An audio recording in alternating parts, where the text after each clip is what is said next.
Muri yeZimbabwe kusangana kwatiri kuita zvakare ipo pano paZimu News update apo patinode kupa first hand update anonga ari kuitika munyika yedu yeZimbabwe. So kana uri mutsva usabve pano usina kusubscribe, kulike nekushare.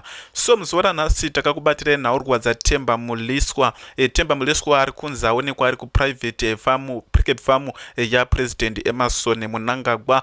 Zvazobuda pachena izvi zvabuda kubva kumilitary intelligence because tiri kuona kuti vari kupomhera vaMnangagwa kuti ndiwo vari kupa permission Temba Mliswa yekuti ange achitaura zvari kuda because magatsi acho ari kumawana kupi. Iye atoriwo museverian zvakahana kana chainacho ari kutotuka vanhu vatori nezvidanho mugovernment, so magatsi acho ari kumawana kupi. So tiri kuona military intelligence neCentral Intelligence Organization vari kuti vakaona urupane zvavakaseta kuPricabe Farm, vakaona Temba Mliswa ari kuenda kasikaperi kuPricabe Farm achigara meeting naPresident Emmerson Mnangagwa. Then zvaanenge ataura iye ndiye akutonga spokesperson, ndosaka muri kuona nawo vari kunetsana zvakaipa naGeorge Charamba because George Charamba ndiye spokesperson waMnangagwa, sort of like iye ndiye akutonga ndiye spokesperson. Ndosaka muri kuona mazuva akaudzwa nema ex combatants nema generals achinzi iwe umbori ani mubato reZanu PF, uri spokesperson ere, uri member yeZanu PF ere hausi. Saka chicho uri munyanya kumbowawarira,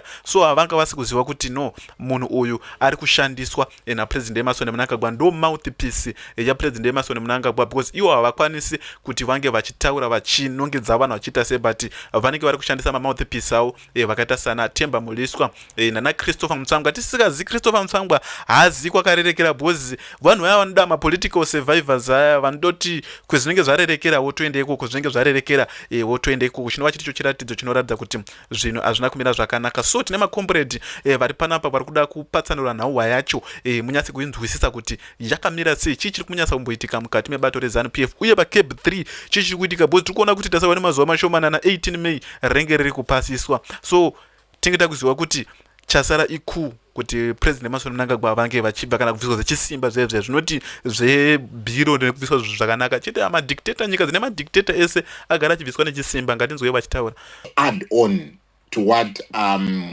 Rutendo said, because Rutendo was specific when he spoke about meetings that are held every day 7 p.m. Emmerson Mnangagwa's private chambers, and then the meetings they then go on to the Pricabe Farm. So what I want us to begin to be interrogating tonight is not to gossip about Mliswa or gossip about Charamba. That is not the intention of this space. But we are here to interrogate what this moment actually means when it comes to the architecture of power in Zimbabwe, when it comes to the erosion of protocol in Zimbabwe, and when it comes to the increasing influence of informal networks that have emerged around Emmerson Mnangagwa, because that is key. So when Charamba spoke with regards to the visit Ramaphosa, when he dismissed my claims, Ekuti was sidelined from that visit by saying it was a private meeting between Ramaphosa and Emmerson Mnangagwa at Pricabe Farm. So he said it was a private event, it was not a state function. And then he also went further in then attacking Temba Mliswa by belittling him, questioning his relevance, his authority, and even his competence as an individual. You're an outsider, but that is not where the issue is. I want to believe. That is not where the real question has to be, or the real questions have to be questioning the relevance of Temba Mliswa, his authority, or even his competence. Because I want to believe, Kuti, when you see a presidential spokesperson expressing himself in that way, you want to ask a question, Kuti, why did he feel compelled to clarify his own relevance, himself? right? And also you want to then ask, why does an informal political actor like Temba Mliswa feel empowered to challenge the presidential spokesperson?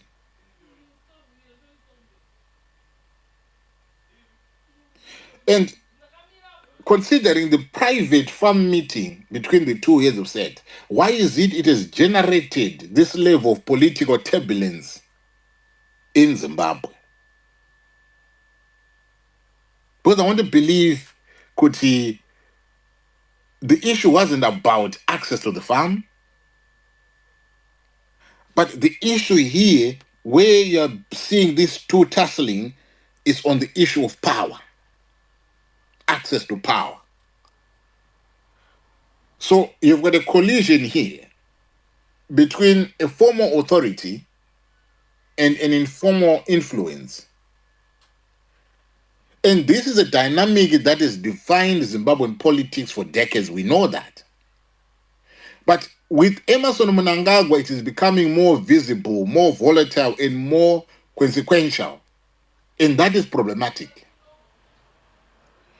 So on one side, you're having one actor with Saramba, who is representing an institutional voice of the presidents, who is the custodian of protocol. We know that Charamba is big on protocol and is also a representative of the state.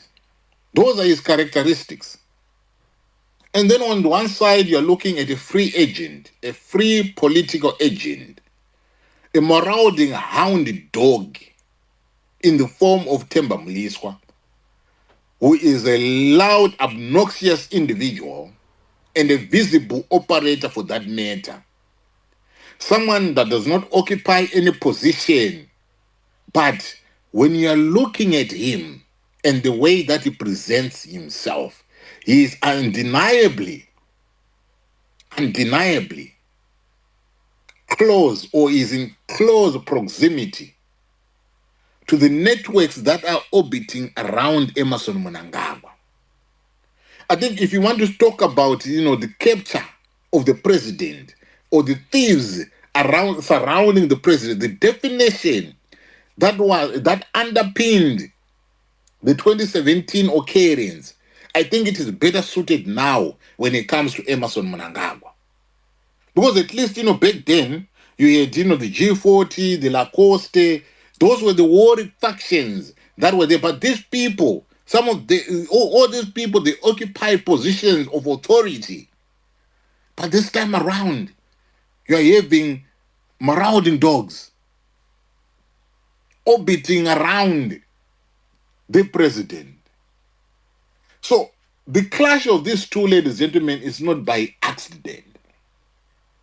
But it is a clash that is exposing an uncomfortable truth that Zimbabwe's governance is no longer anchored solely on the basis of ministries, party organs, or constitutional offices. But we are being told a different story, that it is increasingly being shaped in private spaces. Vakafana nemaboardrooms zvakataurwa narutendo, mafarms zvakataurwa narutendo, WhatsApp groups and business alliances. This is what we are witnessing. It is being shaped by those with access, not necessarily those with titles. So it is no longer, your title does not matter anymore. It does not matter anymore. Because Dopatashika, that is where we are. So why does this matter? At this moment, at this constitutional moment, the country moment, why does this matter? Because I want you to ponder on this. When you've got informal actors beginning to speak with the confidence of official ones, like what Temba Mliswa is doing, when private gatherings begin to overshadow public institutions, or when issues of protocol become optional, and proximity becomes power, just because you are near to the president, You become a power unto yourself. And this is what we are witnessing with the likes of Vanachivayo, who are now controlling some of the institutions in Zimbabwe, getting people arrested willy-nilly just because they've got a score to settle with an individual. That right there, ladies and gentlemen, spells or describes a system that is starting to resemble something we have never seen before. I don't think during the Mugabe time we have seen this, because the Mugabe era, we were occupied with just competing networks in the form of the G40, the Lacoste, and they all operated within the institutions. Even though there was a fragmentation in terms of weaknesses or weakened, or weakened institutions. Some of the things that began to be fueling, mistrust, the issue of Grace Mugabe, and the ultimate destabilization of the state that then ensued. But you can begin to draw parallels. Kuti nguva yaMugabe nenguva yatiri haina kumira mushe. So you might even start to say, are we witnessing a similar drift here? Because this is more or less the same drift that you might say led to the 2017. But is it worse compared, to 2017? Because the clash that we are seeing, right now between Charamba and Mliswa is not an isolated incident. As I said, it is a symptom of a system where the lines between the public office and public influence have become so much blurred, such that you can never tell which is which. When you see where political authority is contested, not within the institutions where it is supposed to be contested, like in parliament or in party congresses, but on social media and in private meetings.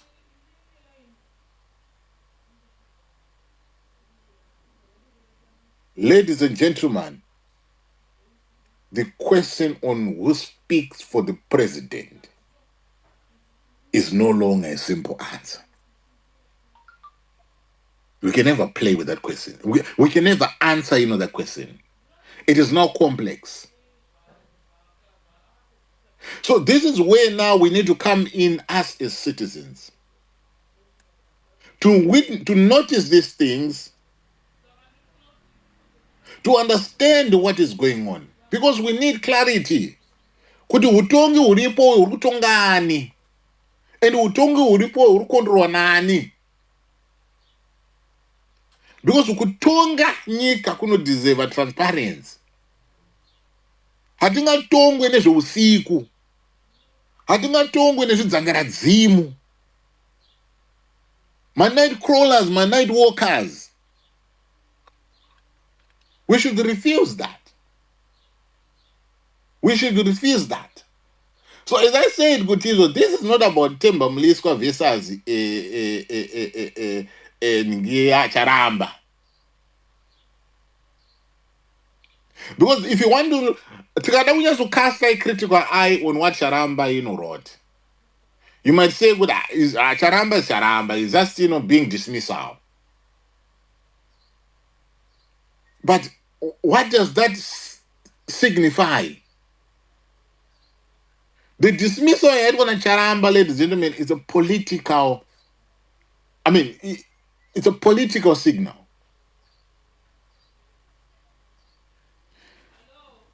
Because when you see him speak like that, and when he's colliding with an individual who is putting himself in a position of speaking for the president, maybe there's no competition over proximity, access, and trying to control the narrative around the president, around Emmerson Mnangagwa.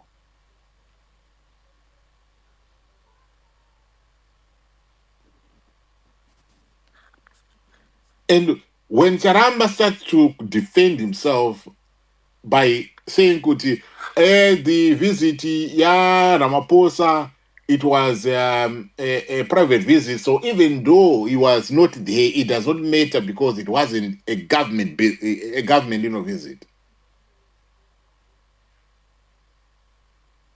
He said, I didn't need to be there. So he's reasserting the issue of protocol. I didn't even need to be there.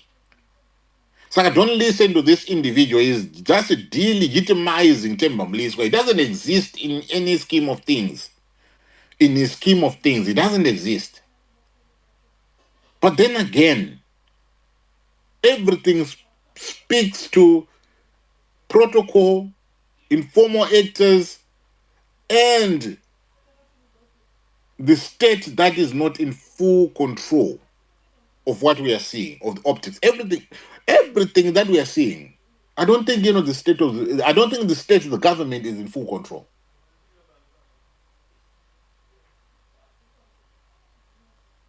And when you begin to have an official spokesperson playing a major role, attacking the leadership of the nation in the form of a Chiwenga, then that is problematic.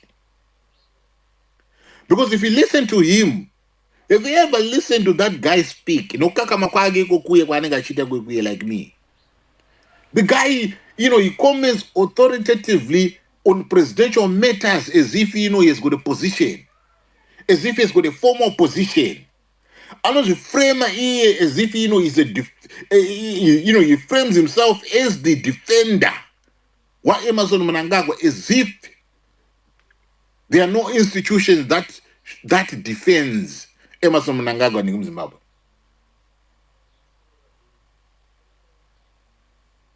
He does things that he's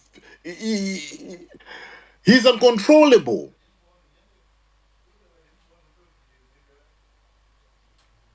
He's uncontrollable. And that behavior is classic behavior of an informal power broker. And he's positioning himself as that.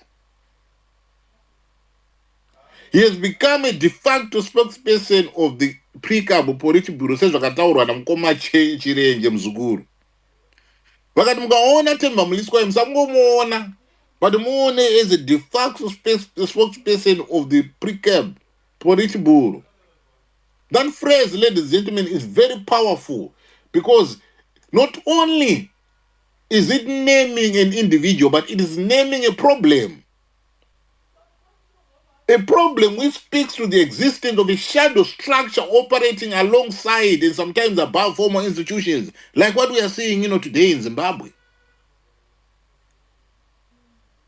And they want to intensify this, ladies and gentlemen, that creature, say B3, they want to just make this thing to be a thing of their own. And they will be unstoppable.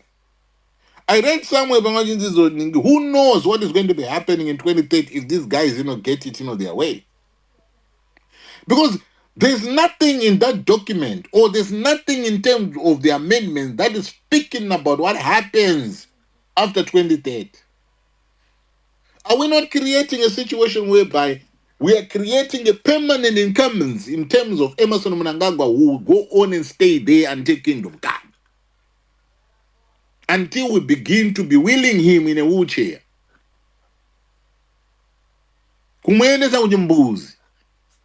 That old man. Ira atinayo, ladies and gentlemen, yesvigananda. Yasena ni ira G40 nela coste. Aba batangatine ma business elites. Waita influence ma state decisions. Not at the level yesvigananda.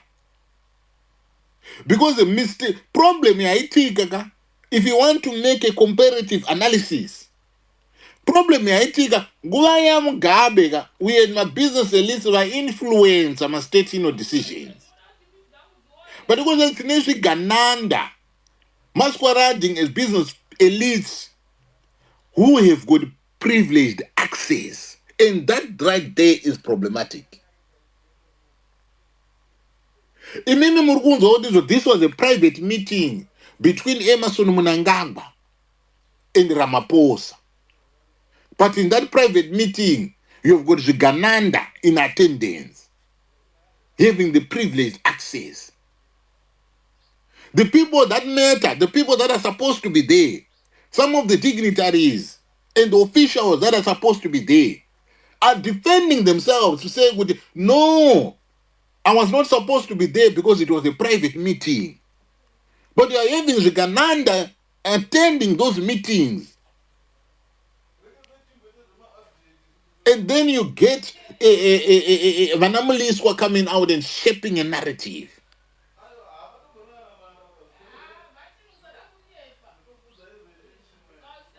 And this is speaking to the issue of succession in ZANU-PF. And ZANU-PF, as a political party, has always failed when it comes to the issue of succession. In ZANU-PF, it's either a leader runs or they run. Those are the only two options in ZANU-PF. A leader runs or a leader run. Because the only way that a new leader can come in is a total removal of that leader from the party. Mimi, when Dabaninga Stole moved away, he moved away and he went. When Robert Mugabe moved away, he moved away and even voted for the opposition in the last election, in the 2018 election. Some of the leaders that were supposed to be leaders, they met their maker. And that's how problematic it is in ZANU-PF when it comes to the succession issue. And you are witnessing it, today. So when succession is uncertain in the way that it has always been in ZANU-PF, that is when you begin to see the mushrooming of these informal networks. They mushroom and they grow stronger, even stronger than the organization itself.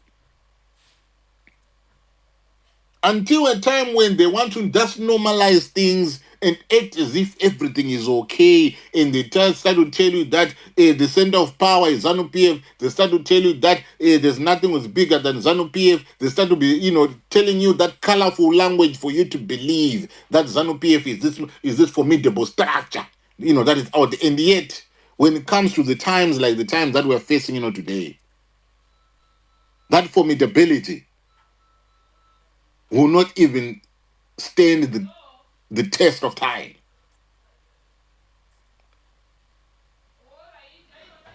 So when you're looking at why we need to be concerned, ladies and gentlemen, us as Zimbabweans, why we need to be concerned about Mnangagwa's administration, why we need to be concerned about the Harare's administration.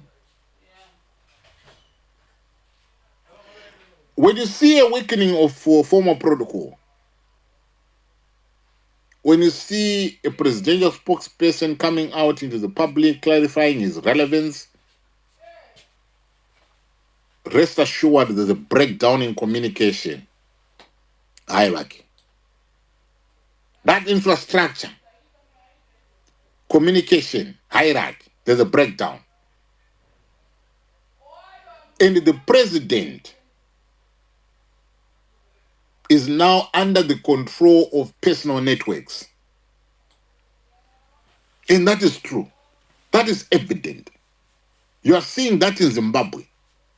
Even when you get, have you ever seen in other jurisdictions, when an individual's name gets soiled, even if that individual had a position, even if any wrongdoing has not been ascertained, you see that individual excusing themselves. They remove themselves. But with the Ziganandas, they don't do that. Emerson Mnangagwa keeps on hanging around the likes of Chivayo, whom you get told, these guys are this, whom we get told, never private players, this guy is like this. But Emerson Mnangagwa doesn't flinch. He keeps these individuals close by, in close proximity. Why? Because the president is now being run through informal or through these personal networks. He has built a network around himself. And it is no longer about protocol. It is no longer about formal protocol in Zimbabwe. It is about the rise of informal gatekeepers vakaita sana Temba Mliswa, vakaita sana Chivai, vakaita sana Tagwirei. Those that have got access to the president, not those with official titles. It is no longer.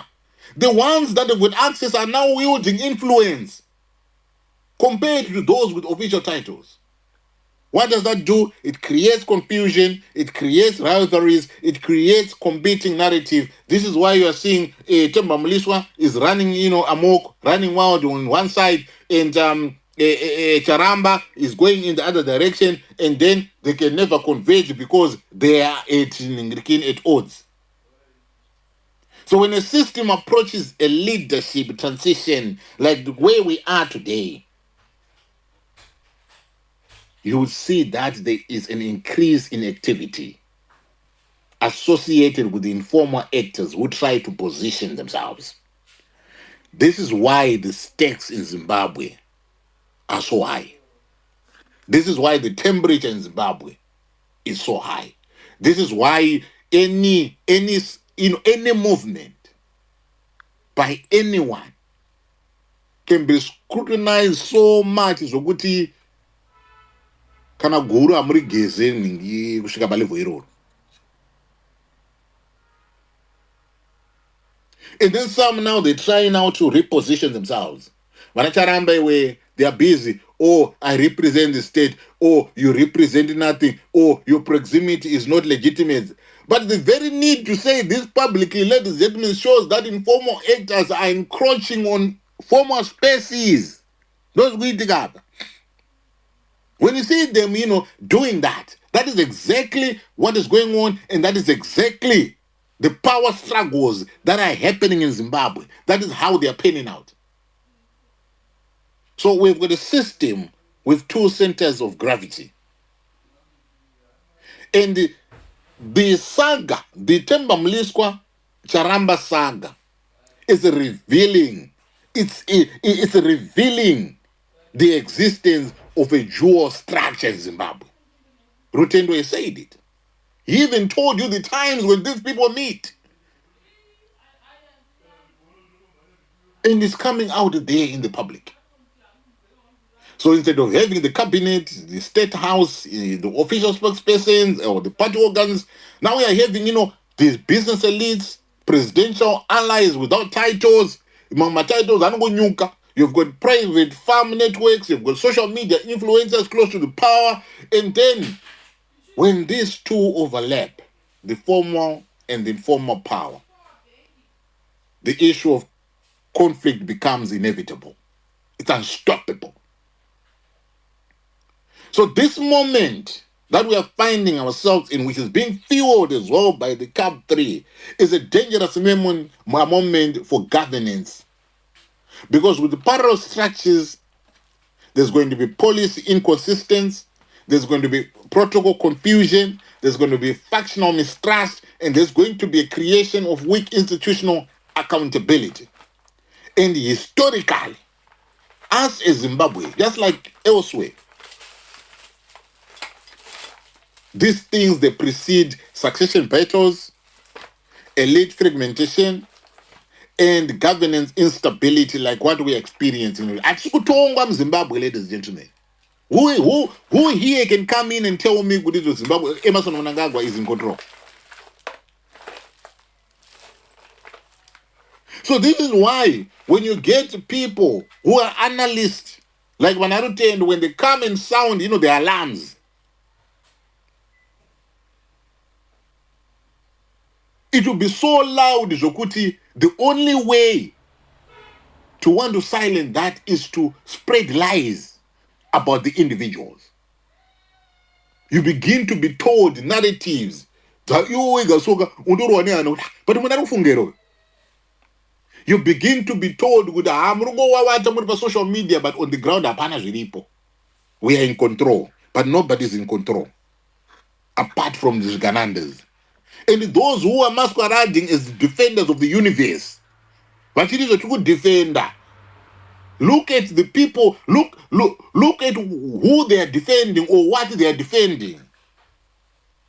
We have moved away from the era of defending, of these guys defending ZANU-PF as a party. But they are defending the Ganandas. They are defending Chivayo. They are defending Tungwarara. They are defending Tagwirei. That is where the defense now is. It is no longer defending ZANU-PF as a political party. Even though that is the umbrella body, but it is no longer that. It is something that is deeper, that requires our attention and our analysis. So, ladies and gentlemen, thank you very much for joining me at this moment. We are going to unpack this moment. It's not about taking sides, but to understand the deeper forces at play. We want to understand that. I think we have an understanding, but we want to go deeper. We want to explore what this clash reveals about succession anxieties existing in ZANU-PF, about the elites, the business elites in their role, and about the weakening of formal structures in Zimbabwe, and the future of our political stability, because it depends on addressing these things, that I've spoken about. Mofu Murise. Ngodaro kusewa murigo. Right. Kazuwa kananga ubuda, so hopefully good. Yeah, kama ndikabuda kwa vanzo mvura yacho tange kuvhurwa tape ainda date. That's England for you. That's England Right. for you. No, yeah, you know what? I think you have painted a really picture ekutika. Yeah, we need to observe. I think you have done a really good picture of painting the reality. Ekuti tiripapi. And when you talk of weakening formal structures, it really made me think, Kuti, this is what is happening. And as much as people, have got their loyalties, like you're saying, they want to defend individuals, they want to defend things. But I think as a country, we need to really be concerned. We really need to be concerned, because zvakuitika manje ndezvokuti vanhu vanogona kunge vane vanhu vavo, and but things have shifted in Zimbabwe. My formal structure, it's more of personal networks now. It's more of like my private loyalties, who knows who, and these competing power centers. Charamba is supposed to be spokesman. Temba is supposed to be a nobody, or in terms of, in the grand scheme of things. And when you read Charamba's response, I think somebody was asking him about Trevor, ne interaction yake, and he is trying to claim his position to say, what, Temba is nothing, compared to where, in the grand scheme of things, in the in the formal structure, is nothing. But like you rightly said, that should never be happening, because we should have these formal structures. There are things that we as public, we as citizens, we should never know the internal conflicts that happens, within our governing body. Those things should be private, and if they are done, but then they will be solved internally without us knowing. But for these characters like Temba Mliswa, for coming out in the public and attacking people that are officially elected. However, the way elected is another issue. But coming up and attacking people that are officially elected, people that are even like the Vice President Chiwenga, who the guy is in the army, and giving out all this information that he gives out publicly without even without even fear or anything. these are information that we as public, we would rather our country keep safe and we don't want to know about it. But because of the close proximity that he has, and because he's allowed, Urasa Musque in and go in like that. I think my private loyalties, I think these personal networks are just weakening our institutions as a country. So I think this is regardless, personally, I want ZANU-PF to move because ZANU-PF has failed us. But now, because ZANU-PF is in power and they are doing this in the public arena, they are playing all these, jingles in the public arena and showing up to anyone just at the end of the day to show who is power, who is not. Something, Uncle, is totally broken, like you put it. And we are just concerned, as my citizens, ukuthi, my individuals are who claim proximity kuna president, they are using that proximity to try and shape up. And the most unfortunate part is when you get individuals who come and defend these people. I don't know kuti vanhu vachifunga here, are they even noticing kuti what is it happening, because you can look in history, you can just look, because at the end of the day, this weakens the ruling party, this weakens the institutions, this weakens our country. So I think you have really painted a good picture, Uncle. You've really painted a good picture, and I think it's time. I just hope, even people that are supporting, that we have wanted to support, but I think they can have a look in the bigger picture, to say we cannot have a country being run on